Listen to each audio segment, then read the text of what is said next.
বিশ্বের সেরা ৫ লিগের অন্যতম Saudi League Ronaldo. Saudi pro league এখনই বিশ্বের সেরা ৫টি লিগের অন্যতম বলে মন্তব্য করেছেন ক্রিস্টিয়ানো রোনালদো। প্রো লিগের ক্লাব আল নাসরের সঙ্গে নতুন করে আরও ২ বছরের চুক্তি স্বাক্ষরের পর এই মন্তব্য করেন পর্তুগিজ তারকা। গেল বৃহস্পতিবার রোনালদোর সঙ্গে আরও ২ বছরের জন্য চুক্তি নবায়নের ঘোষণা করে আল নাসর, যে চুক্তির আওতায় ৪২ বছর বয়স পেরিয়ে যাওয়ার পরও ক্লাবে থাকবেন রোনালদো। এক ভিডিও বার্তায় রোনালদো বলেন, আমরা এখনও উন্নতির পথে আছি, তবে আমি বিশ্বাস করি এই মুহূর্তে সৌদি প্রো লিগ বিশ্বের সেরা ৫টি লিগের মধ্যেই পড়ে।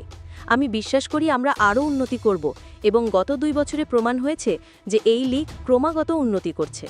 পর্তুগিজ তারকা আরও বলেন, আমি খুশি কারণ আমি জানি এই লিগ অনেক প্রতিযোগিতামূলক। শুধুমাত্র যারা কখনো সৌদি আরবে খেলেনি তারাই বলে থাকে এই লিগ সেরা ৫-এর মধ্যে নয়। তারা ফুটবল সম্পর্কে কিছুই বোঝে না।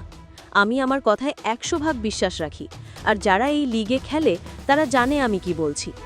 রোনালদো ২০৩৪ সালের ফিফা বিশ্বকাপের আয়োজক হিসেবে সৌদি আরবকে স্বাগত জানান এবং এই কারণেও তিনি সৌদিতে থেকে যাচ্ছেন বলে মন্তব্য করেন। ৫ বারের ব্যালন ডি'অর জয়ী তারকা বলেন, এই কারণেই আমি থাকতে চাই, কারণ আমি এই প্রকল্পে বিশ্বাস করি। শুধু আগামী ২ বছরের জন্য নয়, বরং ২০৩৪ সাল পর্যন্ত, যখন সৌদি আরবে বিশ্বকাপ হবে। আমি বিশ্বাস করি সেটিই হবে ইতিহাসের সবচেয়ে সুন্দর বিশ্বকাপ। পর্তুগাল অধিনায়ক আরও জানান, তার লক্ষ্য আল নাসরের হয়ে একটি বড় ট্রফি জেতা। উল্লেখ্য, ২০২২ সালের শেষ দিকে ক্লাবে যোগ দেওয়ার পর এখনও বড় কোনো শিরোপা অর্জন করতে পারেননি তিনি।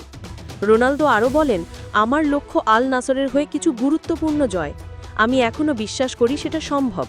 তাই আমি আরও ২ বছরের জন্য চুক্তি করেছি, কারণ আমি বিশ্বাস করি আমি সৌদি আরবে চ্যাম্পিয়ন হব। ম্যানচেস্টার ইউনাইটেড ছাড়ার পর আল নাসরের হয়ে ১০৫ ম্যাচে ৯৩ গোল করেছেন রোনালদো। কেরিয়ারে ১০০০ গোলের মাইলফলকের দিকে ছুটতে থাকা এই তারকা এখন পর্যন্ত ক্লাব ফুটবলে ৭৯৪ এবং পর্তুগালের হয়ে ১৩৮ গোল সহ ৯৩২টি গোল করেছেন।